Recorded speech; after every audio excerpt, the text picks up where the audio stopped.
Hi, I'm Manuel Martinez, and welcome to Career Downloads, where each episode I hit the refresh button and bring on a different guest to learn more about their background, their job history, and discover any techniques that they've used to be able to manage their career. This episode, fortunately, we're in the process of moving studios, so as you can see, the background looks a little bit different for this one. So due to scheduling, we weren't able to bring on a different guest. So you're going to get to learn a little bit more about me and kind of the journey that I took along my career. So with that, I'll go ahead and get started. So I was born and raised here in Las Vegas, Nevada. My family, my dad worked construction here for many years, so that's kind of where I grew up and began a lot of my networking. I ended up going into UNLV with the intentions of being an architect. That was my goal. That was what I had always wanted to do since I was a kid. Once I started getting into it, I really started to learn and discover computers. Understood that it was a growing industry and pivoted from architecture over into management information systems. So in there, I took a bunch of college courses, met a good friend of mine, and we went through and finished and ended up finishing and graduating with a degree in management information systems. And like most naive college students, I thought that it would be just easy. Once I got a degree, I'd start putting in applications and everybody was just going to want to hire me, right? Because I have a degree. Who wouldn't want to? I quickly discovered that while a degree is nice to have, I needed to have real world experience. That's what people were looking for. I didn't, in the process of attending college, I didn't even know that it was possible to try and get internships, again, to try and develop some of that experience. So I went through, graduated, and after not being able to land a job for probably about a good month, I ended up going and working for my dad in his masonry company. So I did that for quite a few months, still putting in applications, word of mouth, just trying to talk to different people to find out and see if there were any openings and see if I could find anybody that would want to hire me. That didn't pan out. So at some point, the frequency of which I was putting in job applications started to slow down. Started talking to my dad and trying to learn the business, thinking that, maybe my career path was going to lead me towards going and really taking over the family business. Well, in some of those discussions, one of my best friends that I had known since junior high school, he was working at one of the local casinos here, and he reached out to me knowing that, we talked all the time. He knew that I was struggling to get a job. So he actually put me in contact with someone that he had known for a couple years in the casino that he was working for. And she talked to him, basically told me to come in for an interview as a casino cage cashier. So the person that, when you get a bunch of chips or when you would get your slot ticket out of the slot machines, you'd come and cash it in. I was the person counting out the bills for you, or if you needed to break 100, that was what I was doing. She hired me on and basically said that she would help me. She was pretty good friends with the person that was in charge of the help desk. And what she had said was, if I worked for her, saw that I had a good work ethic, did a good job, what she would do is we could put in for an internal transfer after 6 months and then be able to go in and move over to the help desk. So she would work to help me get that interview and be able to put in the internal transfer. So I thought, well, I'd be inside, air conditioning. All I'd have to do is just stand around and cash out, talk to people. So I figured it's a lot better than being outside in the 110 degree heat, carrying cinder blocks around all day. Decided to go through and move forward with that. And I did the cage cashier for actually 8 months.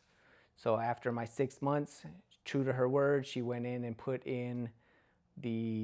helped me put in the internal transfer. Unfortunately, there wasn't a position open, but it only took an additional 2 months for that opening to happen. I had done my interview, things went well, and eventually I transferred over and started at the help desk for one of the local casinos here in town. So at the help desk, they actually had a number of properties, not only here locally, but they had a number outside of Las Vegas as well. So I did help desk. I was doing training there during the day shift. So the actual opening that they had was for the graveyard shift. So I came in, did my training during the day, and then got shipped off to the night shift, working midnight to 8 a.m. So I did that, and most of the time what you're doing is you're just answering phones, right? So help desk for me was just answering phones. People had problems. Hey, I don't know my password. You're doing password resets, helping them do basic PC troubleshooting. One of the other things that we had to do also is the office where we were at was actually not on property at a casino, but it was actually right behind it. One of the responsibilities was to do the nightly tape backups. So as part of that process, you'd have to walk over at a certain time, switch over tapes at what used to be the old Stardust Casino before it got imploded, and change out the tape backups, and then head on back over to man the phones. So I did that for quite a while, and while it was good to kind of learn and be able to troubleshoot, it's one thing to troubleshoot when you've got something right in front of you and you can test things out, but be able to walk somebody through the process of fixing their computer without being able to actually see.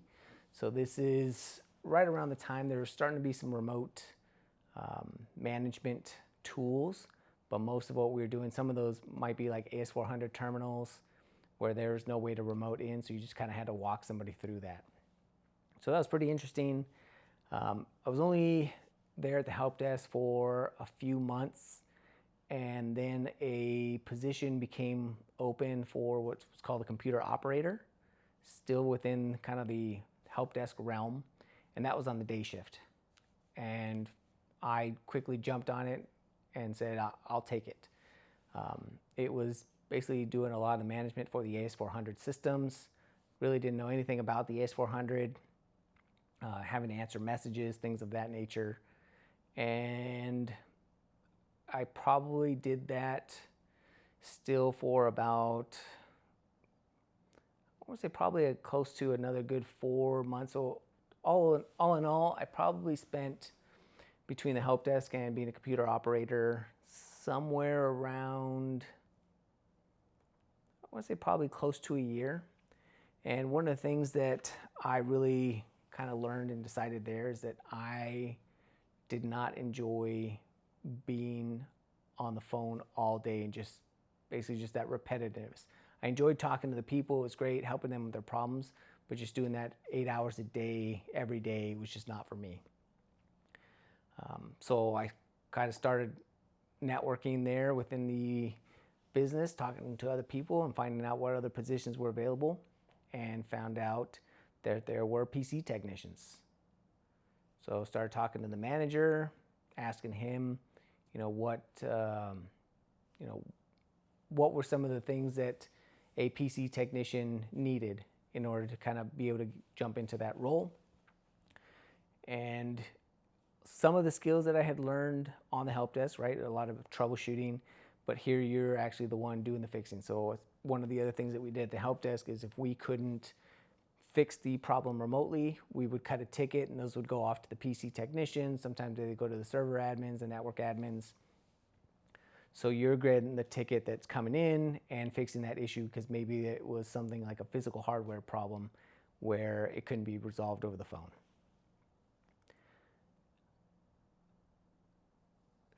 There were probably 3 of us at that time that were looking to get in and jump into that role. So one of the things that I decided, and I kind of asked the network manager, or sorry, the PC technician manager, was again, what kind of skills, what would be something good to have, and he mentioned the A+. So I went and bought an A+ certification book, started reading through it. My intention was to go through and take the certification, so that I could have that. A position actually opened up before that time came to be, before I actually ended up scheduling the exam. But I had learned enough with all my studying to be able to go through and perform well on the interview. I was able to answer all those questions. Spending that time on the help desk, I was able to kind of answer how I would help and interact with people in person, right? And the technician manager actually spoke with the help desk manager to see what kind of feedback she was getting from the people that I was helping, right? Were there a lot of complaints? What was I like to work with? So it wasn't just what are my technical skills, but also what are my personal skills. So that worked out well. I ended up getting the position as a PC tech.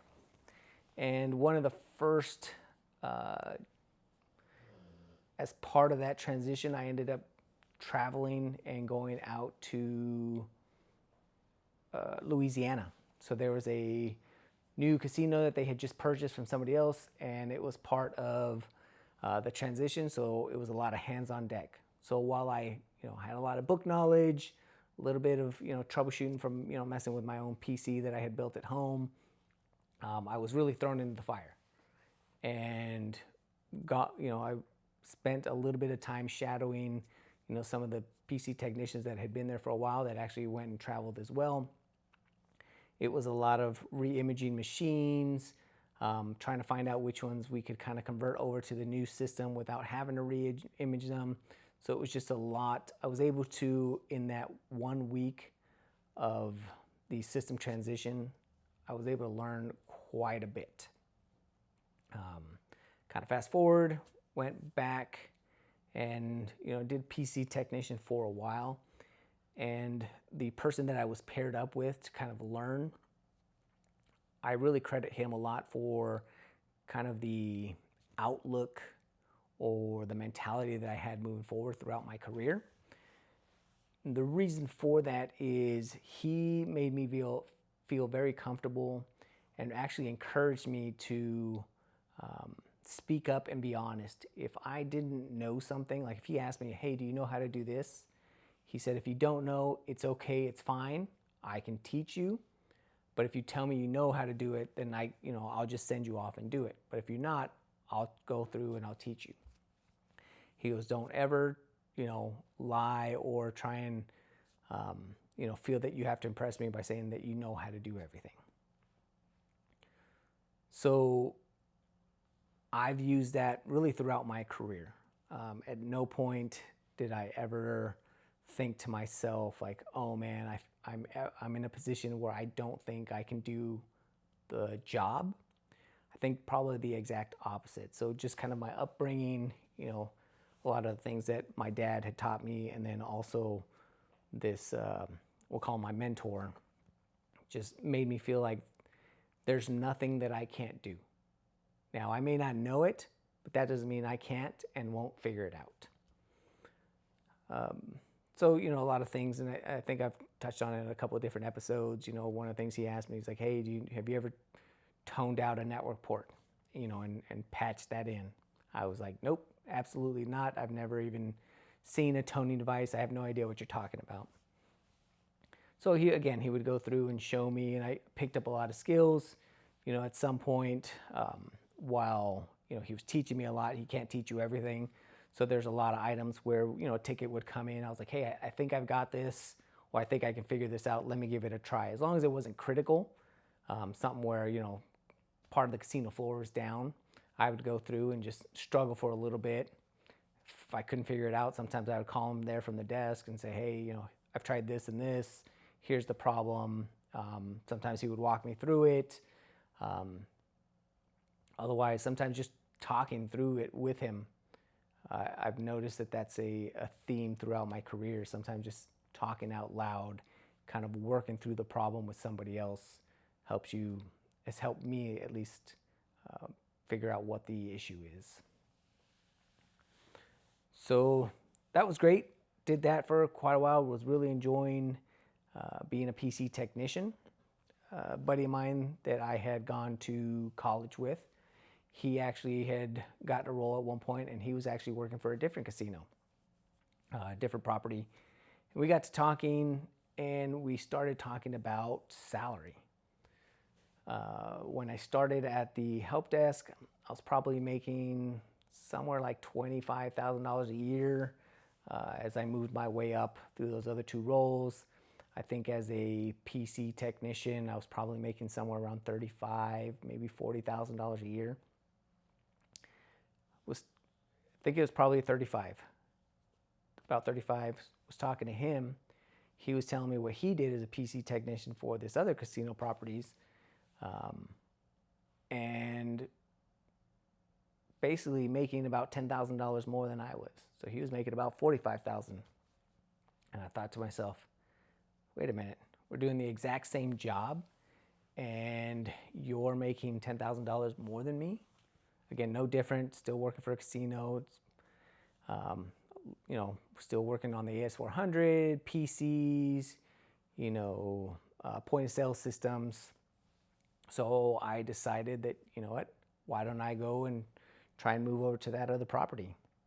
He put in a good word for me, put me in as a recommendation, and that's exactly what I did. I went through and put in an application to be a PC technician for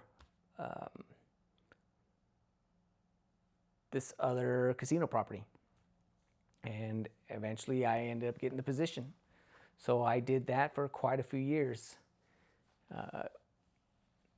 Probably for about almost a year and a half as a PC technician. Once I got in there, I started to kind of dabble a little bit more in different areas. Started making connections with the network team, on the server team. So there wasn't like really dedicated server admins. There were, but I think there's one or two. They didn't look like they would be going anywhere. But networking, again, casinos, they were expanding. So this was Coast Casinos at the time. They're kind of no longer around. But Coast Casinos, they were starting to deploy new properties. Networking's growing. So I thought, hey, you know what? Networking might be something fun and interesting to learn. I walked around, got to take a couple days, as long as it wasn't too busy. They gave me the freedom to go through and be able to kind of shadow the network people. And I would walk around with them for, most of the day, see the switches they were configuring when they'd go into routers, patching network closets. And while it was fun and interesting and I did learn a lot, decided that that's not really something that I wanted to do. Just networking didn't seem all that interesting to me. Once you kind of set up the network and got it running, it just worked. The only time is if there was some sort of an outage or a problem. So then I, again, still making contacts. One of the things I talked to is there was a team that handled the databases for the casino slot floor systems. So I was like, oh, sounds interesting. I don't know much about databases other than, kind of what they were used for. So I got in, started talking to them. Again, just networking when there with people and just being friendly, asking questions. And I ended up, there was an opening because they were expanding, and I got in as a database admin, right? Running a lot of SQL queries, trying to pull information about the casino slot floor systems. And that was fun for a while. around that same time, my buddy that had gotten me the job there at Coast Casinos, he ended up leaving and he went into the private sector. I decided I'm still going to stick around, he went into the public sector. Figured I kind of like it in the private sector. I'm going to stick around here for a little bit. Shortly around that time, there were reports in the news, and we had heard it internally as well, that Boyd Gaming, which was the company, the gaming company that I started my career with, that they were going to be purchasing Coast Casinos. And I had kind of jumped ship from Boyd and went over to Coast. When I did that, still kept in contact with a lot of my peers. They were kind of giving me a hard time, like, hey, oh man, you left us, but you're going to come back and work for us. Just wait. Now you're going to go back to the bottom of the totem pole. It was just all in good fun, but it did get me thinking, like, wait a minute, I left them once already, and I'm going to go back. I just didn't think that that was going to be a situation that would really be good for me in the long run. So at that time, I started putting in applications. Like I said, my friend had decided to go off into the public sector and decided I would give that a try.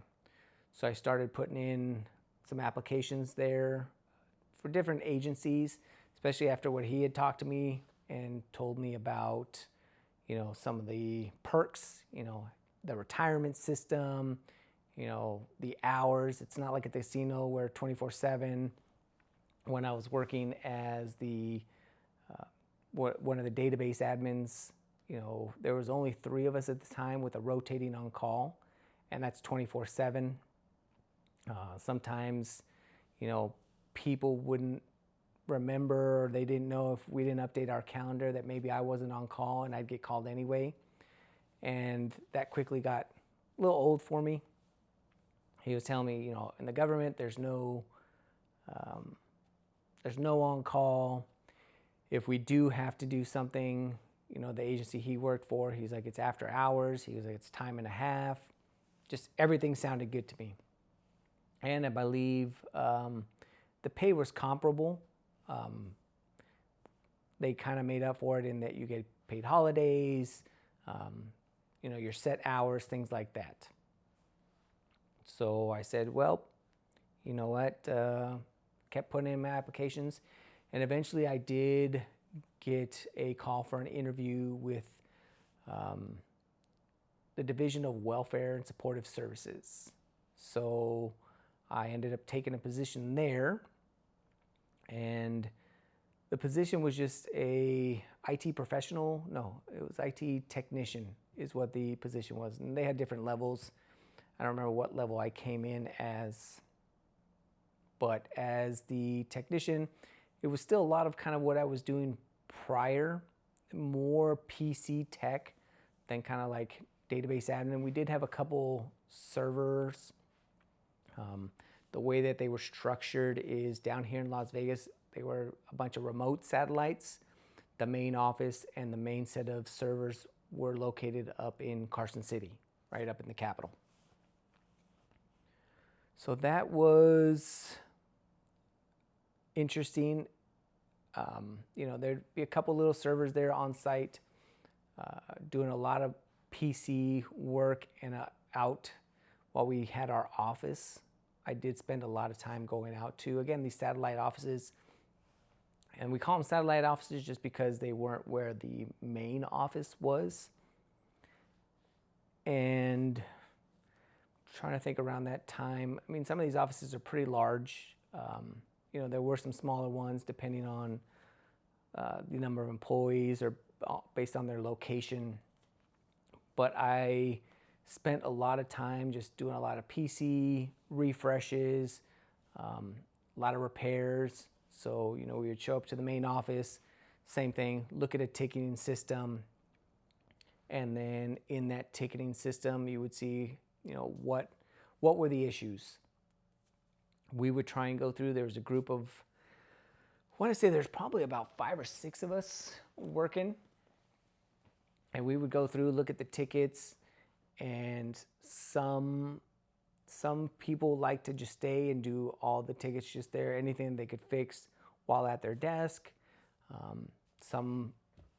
remember some of the people that I worked with there, they preferred to do a lot of the ones where it required us to actually leave and go on site, and we would have to kind of plan it out. So we would look at all the tickets that were in the queue and try to determine if someone was going to go because we only had a single vehicle. We kind of had to plan it out. Like, okay, what are critical issues? Hey, the critical issue is at this office. We have these two machines that really have to get up and running. Or maybe there's a problem with the small little server that we had there in that office. And basically plan it out. Okay, today we're going to be able to hit based on the number of issues, based on the location of the issues, right, at the different offices.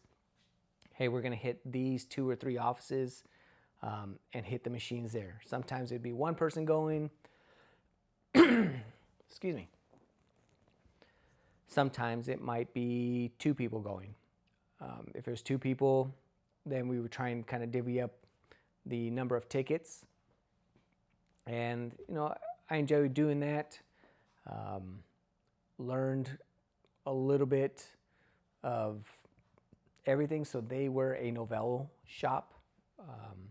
So I got to kind of learn Novell and how that worked. And right around that time is when VMware started to become a thing. We got copies of VMware Workstation. And one of the things is for Novell is we had to package applications. So it was really nice is we had VMware Workstation. So what we could do is we leveraged snapshots for that. So we would build these VMs, have basically a clean image, or we would have an image that had certain requirements on there for certain applications, and then we would kind of snapshot it. And the nice thing is then we could go through and install whatever application we needed to deploy.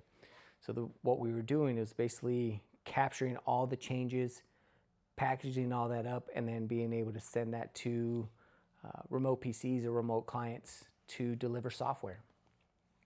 So I really got fascinated with the technology, really learned how to use it, became very efficient with just workstation, snapshotting, managing the different snapshots, the different images, and really took that on as kind of my project. So I started traveling to the remote sites a little bit less, and really just managing package deployments. Occasionally, of course, there were still times where I had to travel and go out, but I used that knowledge and thinking that it was just workstation, and that's how all virtual machines worked, right? At this time, I started to read about it, but I didn't really understand vMotion, right? I was just like, oh, this is cool. Snapshots to me were the coolest things. Instead of me having to use a machine, capture it, this installation package, and then basically wipe it and start all over with installing the OS again, I could just roll back in a matter of seconds, and all the changes I made were gone. I mean, that to me was it was mind-blowing. So did that for a little while, and my friend that had gotten me into Coast Casinos, he was working for a different government agency, and they were going to have an opening. He asked if I would be interested in moving over. That position was, like I said, I was a PC technician over here. That one was for an IT professional. It was, the way that the government works is they have different pay scales based on job functions.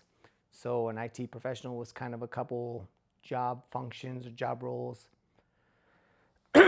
above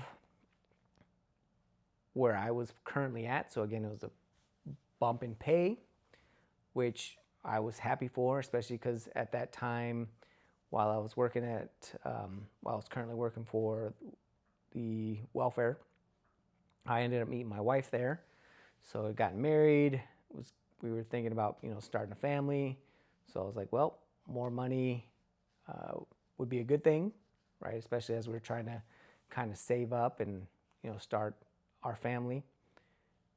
And moved on over to working for a different government agency, making a little bit more money. And the other thing that was nice is they were just going through, they had installed VMware and they were on VMware 3.0. And I got there right at the perfect time because they were doing an upgrade from ESX. So at the time it was ESX, not ESXi. It was ESX 3.0 to 3.5. And I think as part of the 3.5, they were actually going from ESX to ESXi, which, they weren't quite compatible. They were a little bit different, but, I got to go through and understand that process. So I guess if I kind of go back, though, one of the nice things is, again, I mentioned a buddy of mine, my friend there, he did help me prep a little bit for the interview, made me understand kind of what they were looking for, what some of the skill sets that would be needed for at that position. And before the position actually opened, one of the other nice things was government moves a little slow. So to be able to kind of stand out from the other candidates, a buddy of mine said that I should start looking at trying to get a couple Windows certifications because they were a big Windows shop. And I thought, I'll do kind of like I did with the A+, right? I'll study for the exam just to be able to know, I thought I knew Windows pretty well. Figured, why do I really need to learn this? But he mentioned that he had seen in the past, and even when he applied, that there were a number of candidates, again, to kind of be able to go through and pass the screening process. They were looking for certifications. So he was like, just get at least one. And I think at the time it was like a Windows 7 certification. So being a PC technician, I knew I'd be able to pass that as opposed to some of like the Windows Server ones, because that wasn't something that I had dealt with much in my career. So I started studying a little bit and started doing some research on the Windows 7 certifications. And one of the things that they mentioned is, there's multiple ways to do something in Windows, but the certification exam really tests your knowledge to know if you know how to do it the Microsoft way. So I just remember that, like making sure you knew how to do it the Microsoft way. I went through, and I don't remember how long I studied for, but I studied for a little while, basically long enough to where I was able to pass the Windows 7 certification and get that certificate so that when I put in my application for it wasn't necessarily a transfer because they were different state agencies, but they were still with the state. So they would give preference as opposed to an external candidate. And he was right, having that Windows 7 certification really did help kind of set me apart from the other candidates. And some of the questions that they asked me were were questions that I probably would not have been able to answer as quickly had I not gone through the process of studying for that certification exam. So I went through, did my interview, and that was probably the first time that I actually had to go through and sit on a panel interview. So there was actually 3 different people that sat down and interviewed me. different, it was the manager, I think the director, and then they actually had a, don't remember what her title was, but she was somebody high up, like a director level, but outside of IT. Went through, I had 3 different people asking me questions, so a combination of technical questions, personality questions, and really I just did my best to answer as quickly and as honestly and as correctly as I could. There were a couple questions where, I made sure that I kind of really went back to the basics and making sure, like, can I go through and explain my answer in a way that makes sense and that is correct? So I think that's one of the big things that I think a lot of us, or a lot of people when they're first starting out, they don't, when you're answering questions, it's nice to kind of use the big words and all the technical jargon, but really making sure that you understand the technology at its very basic level. Like if someone asks you, what is DHCP and how does it work? It's one thing to just kind of go through and say, oh, well, DHCP, that's what gives IP addresses. And, they change all the time. So once you connect, you just get one.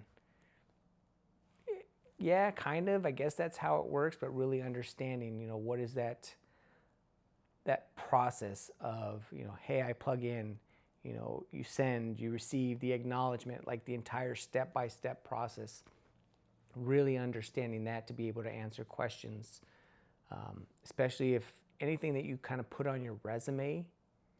I think that's one of the things that people may not be aware of is that's fair game. If it's on your resume when it comes to asking questions, if you say that you know how to use DNS, DHCP, you are a network person and you know all these technologies, then and protocols.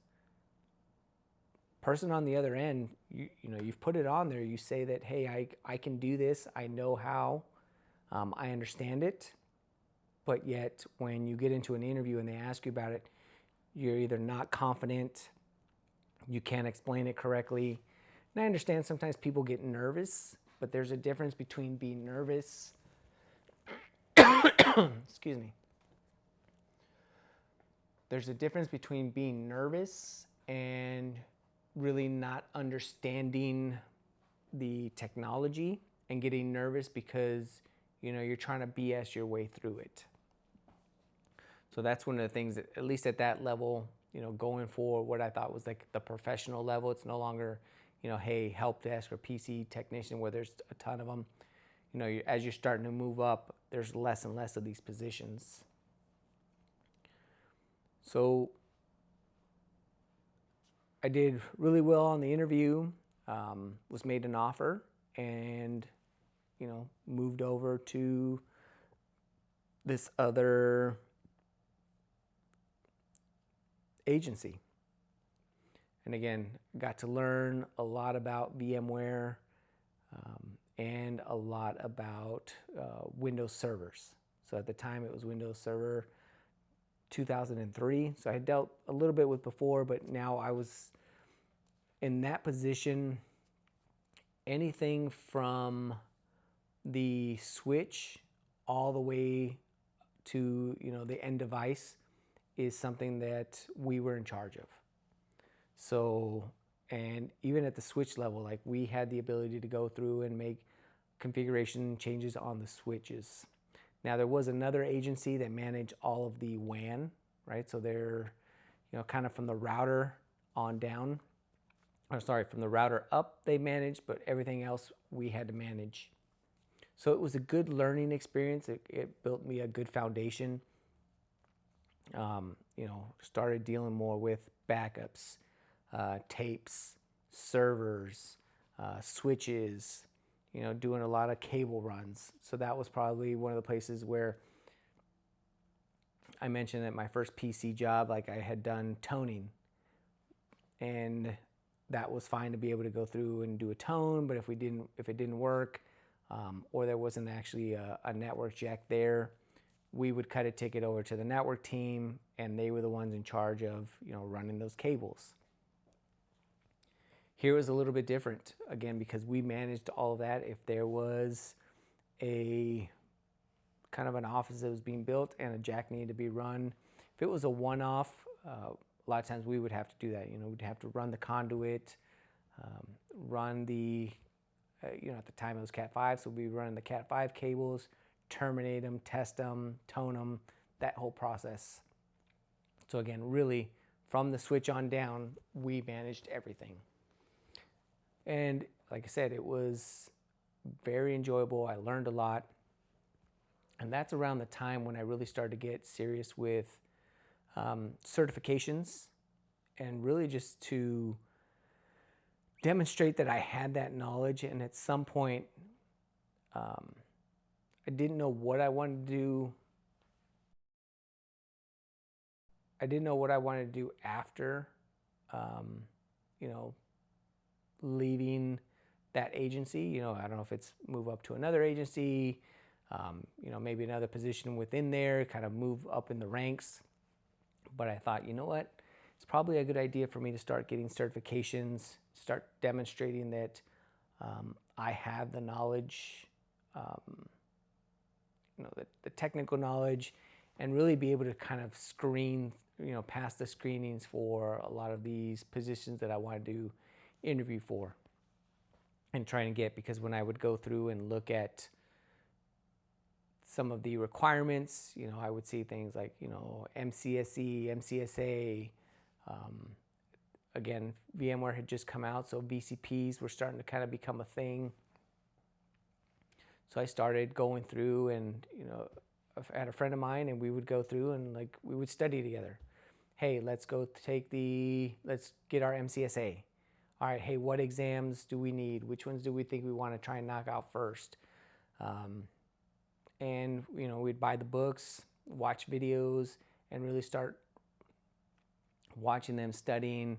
Sometimes we would get together and just kind of quiz each other. And it was also nice to be able to have somebody just bounce questions off of, like, hey, I'm reading this. This is what it says. Or I watched this video.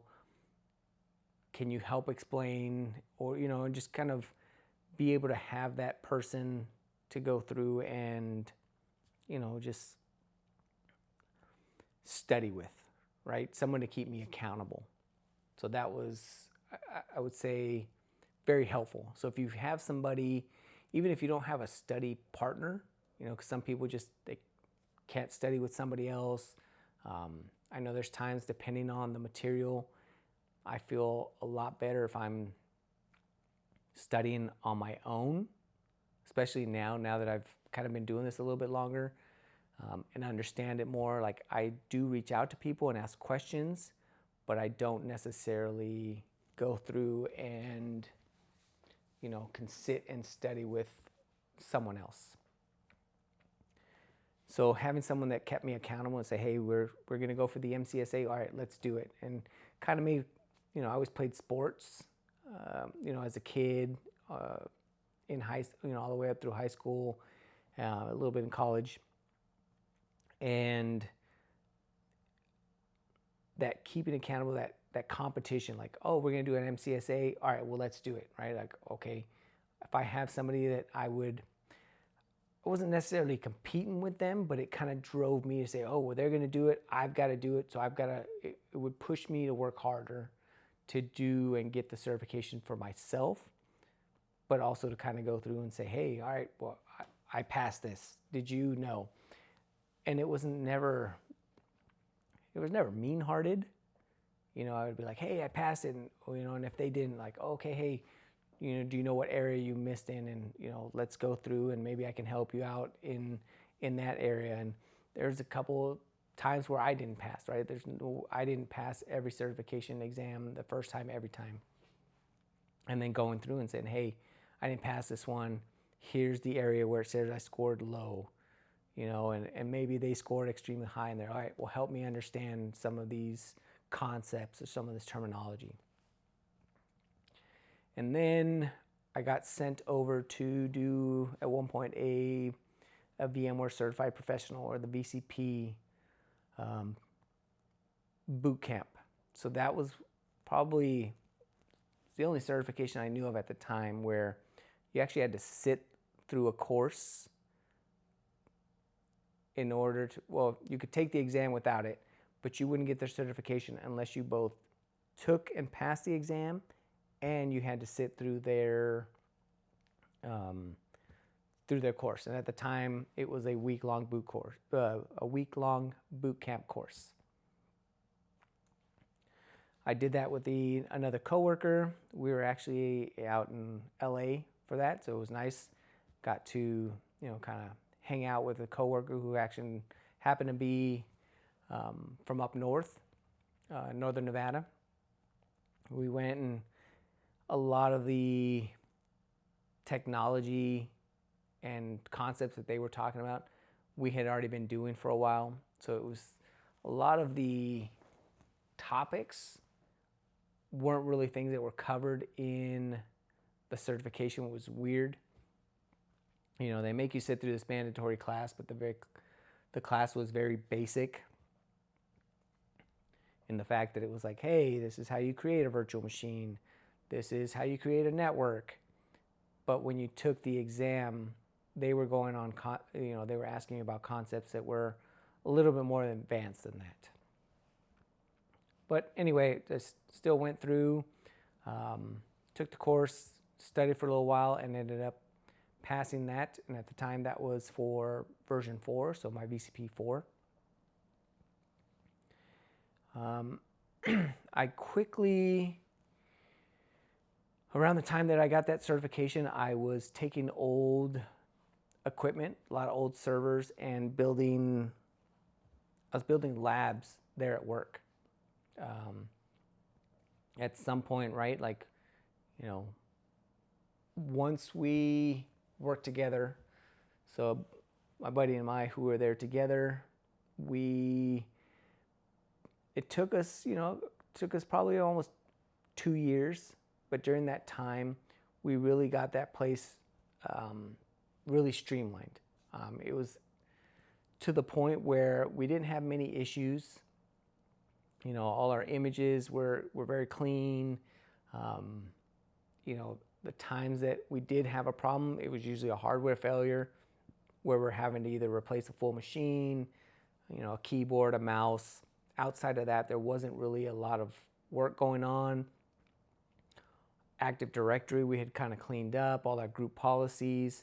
Again, we got very good at cleaning up the environment and making it very efficient. Same thing with our VMware environment, that was running smoothly.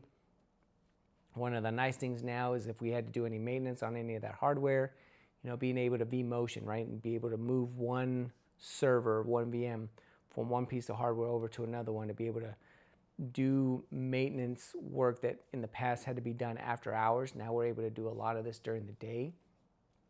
That was something that was, again, it was unheard of prior to that.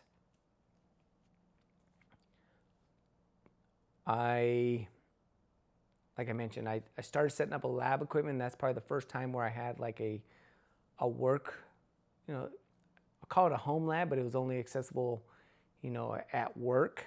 I could set up VPN, to kind of remote in, but it wasn't the same as actually having the gear there where you could kind of console in. A couple times I did remote in, would try and, after hours and play with it. Problem was, if I made a change or something didn't work correctly and I accidentally, let's say, powered off one of those servers, there was no way for me to turn it back on. So now I was, sitting there, and I'd have to wait till the next day, power it back on, and then hopefully remember what I was doing, that night before, testing out whatever it was I was working on. I was able to gain, again, quite a bit of additional knowledge because I was able to kind of break that environment repeatedly without causing an issue to production, and it really helped me understand how VMware worked, how the standard switches, the distributed switches, really understand that, because I could play with it. Like, okay, I read this, I watch this video, I understand how it works, I mapped it out, but it's not the same thing as, without actually going through and manually doing it and saying, okay, well, this is how it works. What if I do this? What happens? Oh, this breaks. Or, hey, this doesn't break, but I don't see the reaction to my action. So that was probably around the time where I started to have probably the biggest growth in my career. It was around that time, because again, I have the ability to now go through and just play around with all kinds of equipment. So I did that for a while, even our upgrades. So when we upgraded from version 4 to version 5, I did that in my lab environment first, tested it out. It required still at the time an external SQL server, making sure that we set those up correctly, just going through that process over and over and documenting it. Because that was one of the things I learned, is I would go through,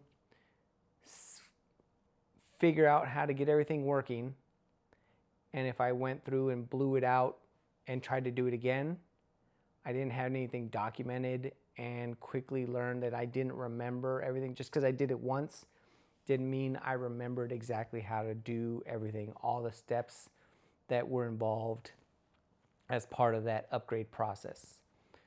So quickly learned that, hey, I probably should start documenting, certain settings. I didn't document the entire process. I would just kind of take shorthand notes like, hey, do this and then do that. And here, these are specific notes, because if you don't do this, even though the instructions say, it doesn't matter what it was that they said, if you don't follow these additional steps, or if you don't do this thing that's not listed as a prerequisite, the installation will fail or the upgrade will fail. So really starting to kind of go through and take those kinds of notes, make those kinds of changes,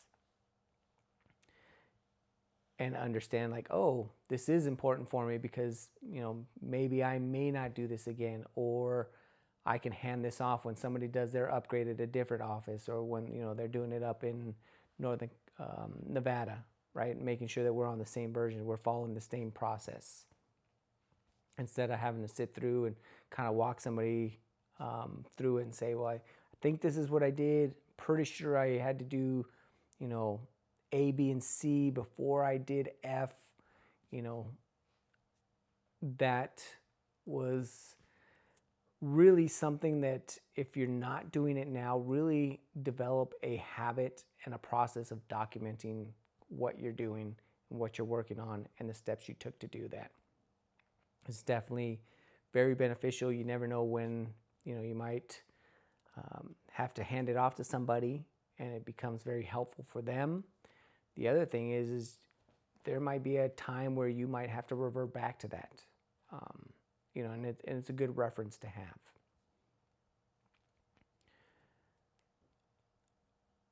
At one point, though, after I kind of documented it, got it through and did the upgrade, I kept blowing out my labs, trying different things, but really there's only so much you can do with a lab environment. At least for me, at some point I started to get bored, right? Like, I can only, come up with different scenarios on my own for so many things. So then eventually, I think around that time, I decided that public sector really moved a little bit too slow for me, right? Sure, there was an upgrade. It seemed like when I first got there, maybe because the technology was new to me, all the things that they were doing, there was a lot of learning, a lot of growth happening for me. But once I had kind of gotten past that hurdle, and I was now building in a lot of efficiencies, doing a lot of cleanup, it quickly got very boring for me, and decided that, you know what, I think I might want to try and go. Wasn't sure if I wanted to go back to private sector or not, but really I thought it was time for me to kind of leave that role and find something else. I started putting in a number of applications, started talking to different people just to kind of try and see, put feelers out, understand what was out there. And I think, I'm pretty sure around that time I had applied at a switch data center. So thinking that maybe that might be something that I'd want to do. And when word got around, again through different contacts, that I was looking at moving and leaving the current position that I was at, I was informed about a role working for the local college, one of the local colleges here in Las Vegas. They were looking for a server manager. And when I first heard about it, I really wasn't too sure. I didn't know that I really wanted to go into management. Talked to a friend of mine and who had gone into that management role, and there just seemed to be a lot of headaches. And he liked a lot of the technical hands-on knowledge, a lot of that type of work.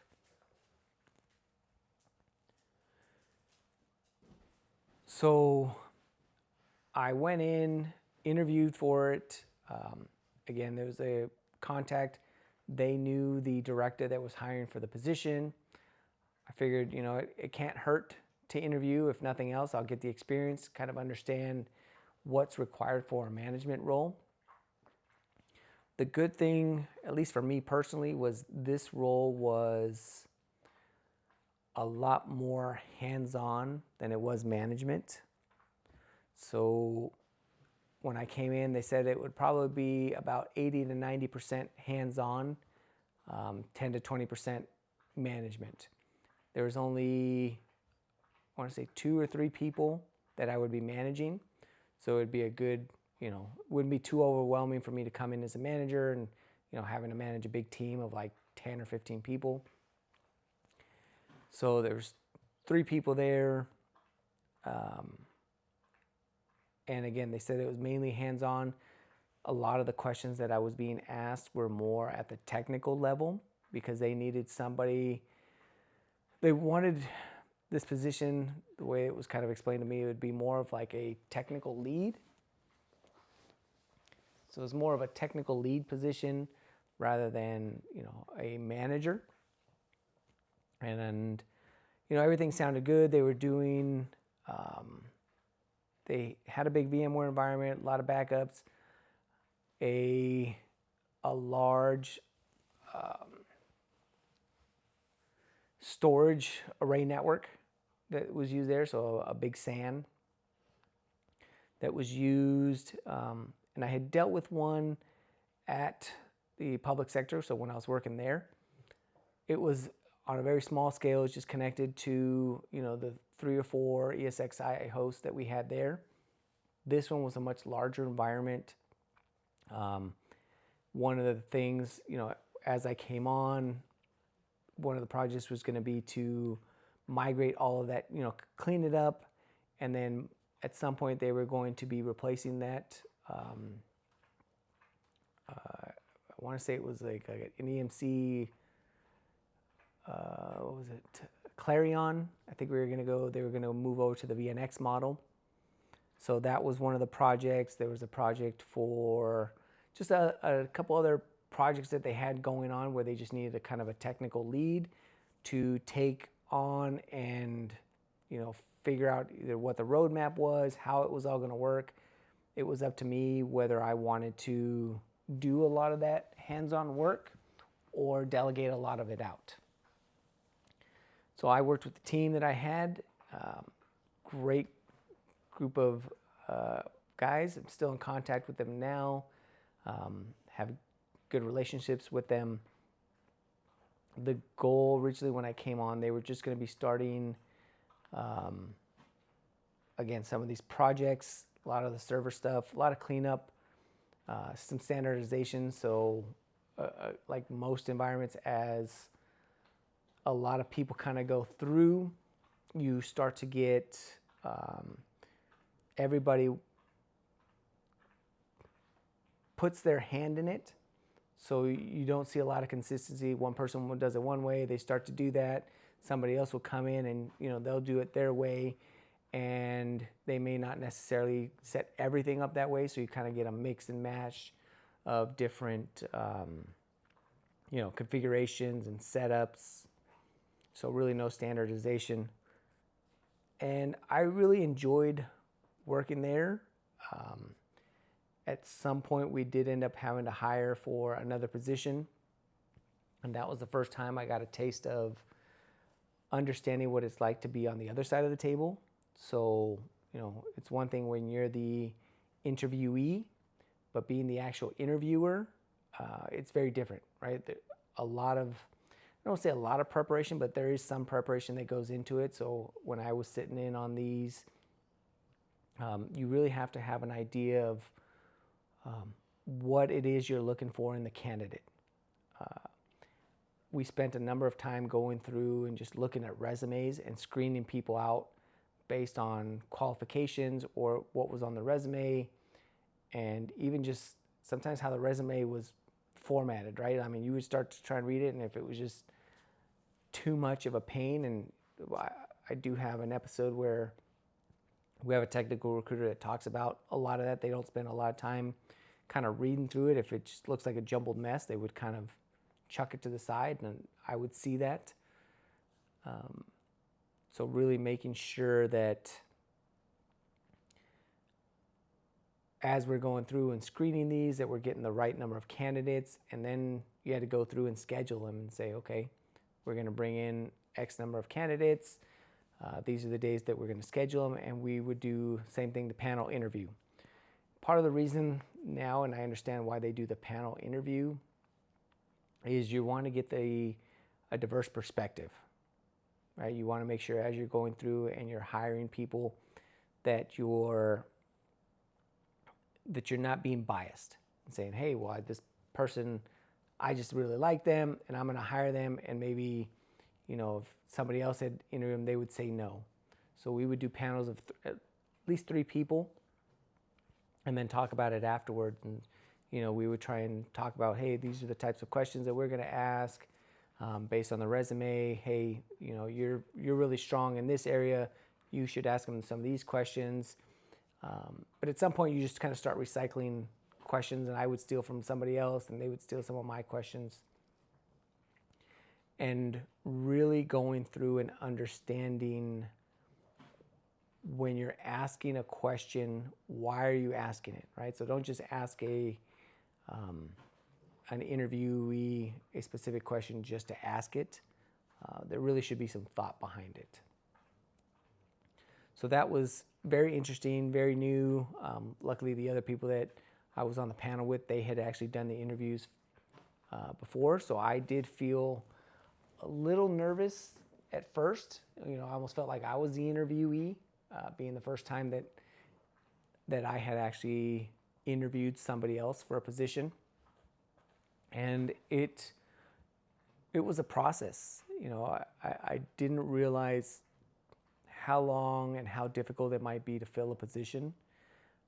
A number of things could go wrong, right? Like during the interview, you might realize that, this things that this person put on their resume, they don't know it, even though they put it on there and said that they did.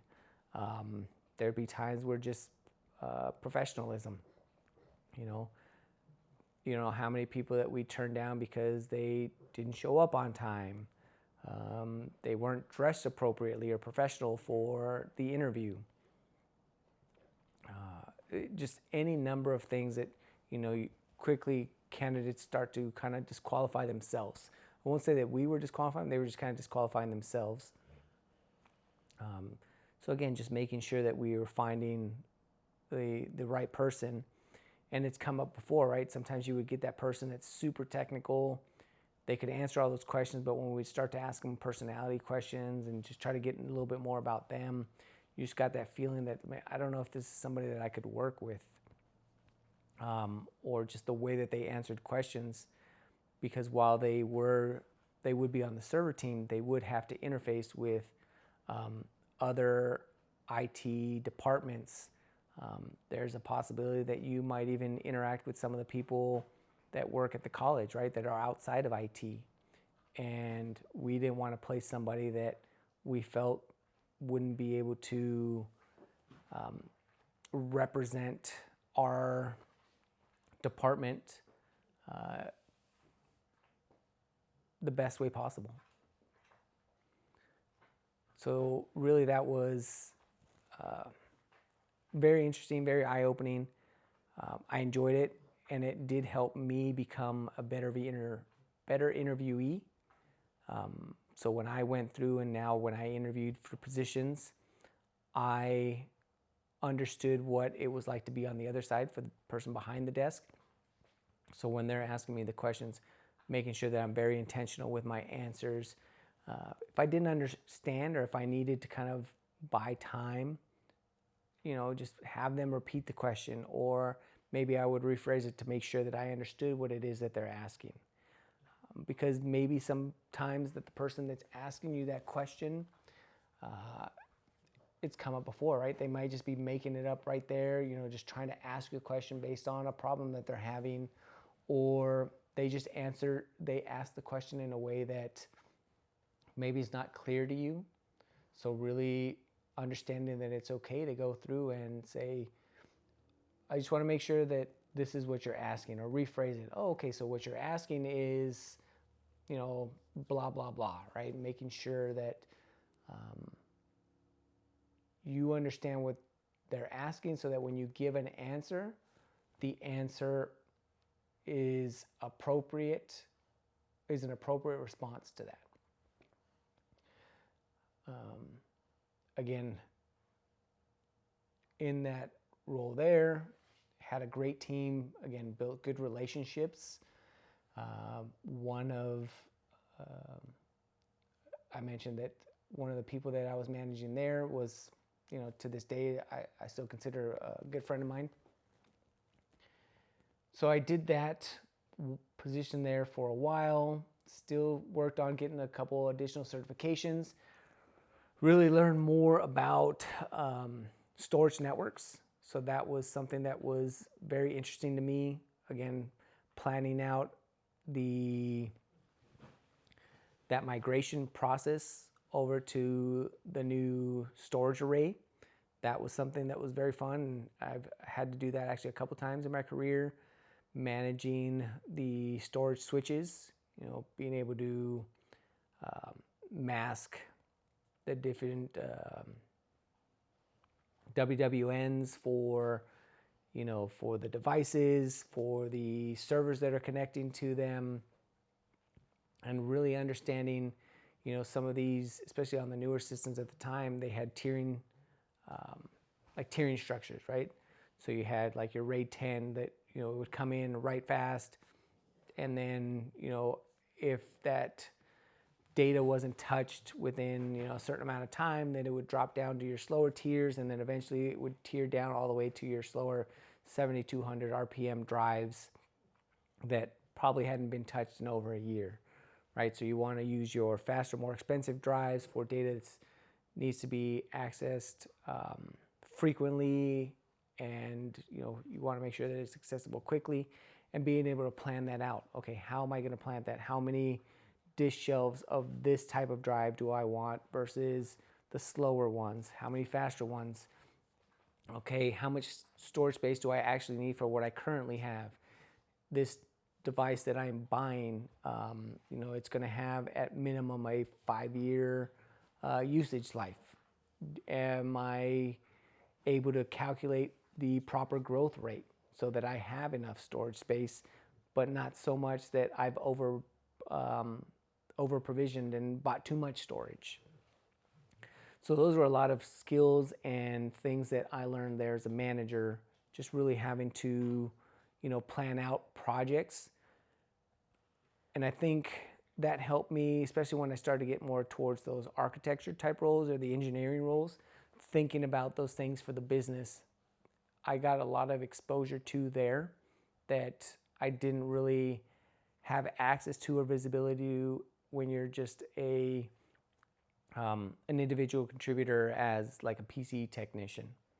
So I would say that was a good learning experience, definitely, and something that's helped me a lot throughout my career. So if you can get to that level or be able to ask those questions to management, if they're telling you to do something or there's a project going on, it's okay to ask questions and understand, like, hey, why are we doing this? If you don't have the ability, they're buying, it's a server hardware refresh, and the decision's been made as to this is what we're buying, this is how many, and this is why.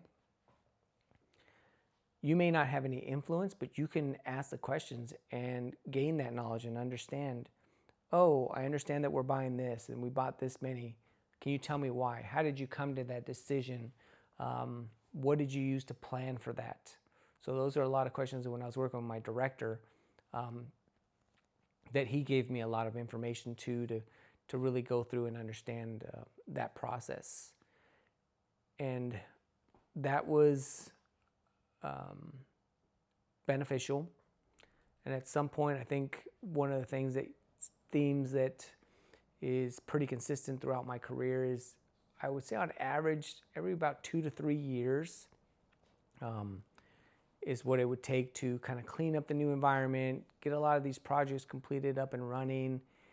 And then once those projects and the cleanup kind of slowed down, I would get very bored very quickly and have to kind of start looking and see what else was out there for me. The other thing that kind of helped, or that kind of pushed me to start looking for that next role at that point, was also that they felt, and they, the college and IT for the college, felt that I should start looking at becoming less hands-on.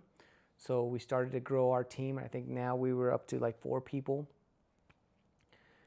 Very capable people. They were able to do a lot of the day-to-day tasks. And they wanted me to kind of move away from the technical aspect and focus more on the management, managing the people, managing projects. And really they were also helping me, at that time they mentioned that they would help me groom towards, what would be needed for like a director level position, right? Understanding that, doing a lot more of the budgeting, the projects, planning those out, scoping them. And while it sounded fun, especially because at some point I thought in my career I wanted to move up and become a CIO. But when I got to that level of kind of moving away from the technical hands-on and moving more towards like a director level, knowing me and knowing how quickly I would lose interest in a role if I wasn't being challenged, I think ultimately led me to say, I don't want to do management. I don't want to be the director level. And it was going to be time for me to move on and find another role that allowed me to still do a lot of the project planning. I did enjoy that, setting it up, configuring, having influence in what was purchased, how it was set up, how it was configured from a high-level architecture standpoint, but not necessarily only do that. I wanted to be able to plan it and then implement it. So ultimately I decided that it was time for me to kind of start looking and leave that role.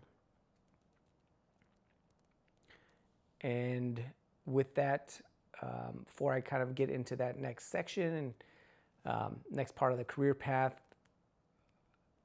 I think this is probably a good stopping point to pick up, and I'll continue on with my journey on probably the next episode of this. So I will move on and continue on and talk about kind of how I moved on to the next role, some of the other things that I learned.